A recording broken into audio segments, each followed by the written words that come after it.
Hello everyone, hope you're doing well. We are back in War Thunder having a look at the changelogs which have come out the last few days. Obviously we've been pretty heavy when it comes to the update news. There's been a lot of devlogs, there's been a lot of other discussions, but this time it's just time to have a look at the little updates that have been happening to War Thunder. There's been a few things in the background that haven't been working, such as custom battles, and also I think sim battles came under fire yesterday. Basically, they just weren't working properly, but it looks like Gaijin have fixed them, and a few other little things too. So in this video, we'll have a look at the stuff that's been changing in the game, and also having a look from the War Thunder Twitter page, where they seem to have leaked a specific vehicle. So as always, if you enjoy the content, make sure to subscribe and also like the video. Let's get started. So the first changelog that turned up was update 2.47.0.132. This came out on the 29th of August. So as I said, we've been super busy with a bunch of update news. So we're just catching up on a few of these. There were some fixes in ground vehicles, such as a bug that caused collision issues when ground vehicles came into contact with cedar trees on the Japanese map. That's been fixed, which is very good. There's also a bug where the active scouting recharge animation would sometimes not display when viewed through the gunner's sights or binoculars, and that's been fixed too. During these instances, the recharge mechanic worked correctly, only the display was incorrect, which obviously isn't great. I think this change was made after the recon drone change. Do you guys have any opinions on the recon drone change? I think it's actually been a positive one so far. I saw a lot of people saying it was a buff, and it's like a big nerf and then a slight buff, right? Like being able to scout with the drone is obviously a buff, but having the time to actually scout increase by 3 times, even if the drone is in the air and you're not using it, that's pretty aggressive. And I haven't seen like the maps that where, you know, there's just been a ton of scouts all the time all over the place. So I think overall it's actually been a pretty positive change. So for graphics, there was also a bug that caused the display to be stretched to an incorrect aspect ratio when using a screen resolution higher than native. So that's been fixed too. So it would basically just stretch your stuff out of control, which is pretty nuts. And then we had another update, which was update 2.47.0.137.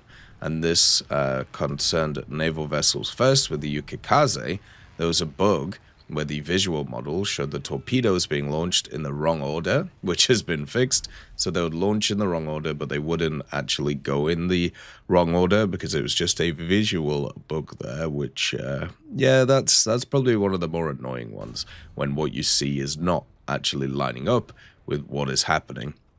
On the interface, there was a bug on tanks with the LWS that caused the laser irradiation notification on the compass to not disappear after the exposure had ended, and that's been fixed too. So just wouldn't be there. That is something that's been a bug for quite a long time. So if you didn't know, in War Thunder, there you have an LWS. This is a laser warning. Well, it's an LWR. It's a laser warning receiver.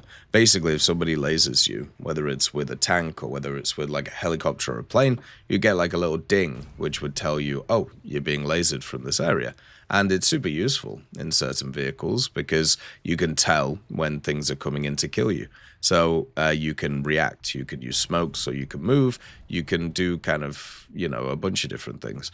So what has ended up happening is if you get lasered, it will show up that you're being pinged from that direction, but then it will stay infinite or indefinitely in the map. So if you actually get lasered a bunch of times by different people throughout the map, you just have a bunch of icons all over your compass telling you where you're getting lasered from, but you're not actually getting lasered from there because they've cut the laser ages ago. So them fixing that is huge because it means that it doesn't clog up your map and it just doesn't look weird, which was quite a large problem with it.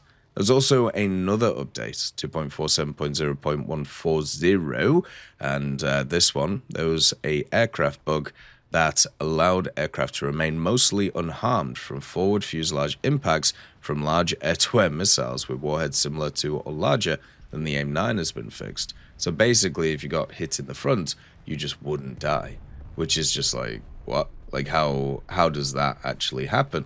And yeah, so that sucks. And I'm happy that they've actually fixed that because that's another kind of mechanic or another kind of bug that would stop you doing damage compared to, what you should be doing. And this was a problem going all the way back from when this update came out, when a lot of missiles just didn't work. So not good. And then also for matchmaking, the technical issues with custom battles and air simulator battles have been resolved. Custom rooms can now be created again. So whatever the issue was, they ended up fixing it, which is great. So well done, team. They also put out another fair play for September 2025, where they banned a bunch of accounts once again. This time there's 2,639 which have been banned. These basically were for cheat software and also automation of gameplay, so bots basically.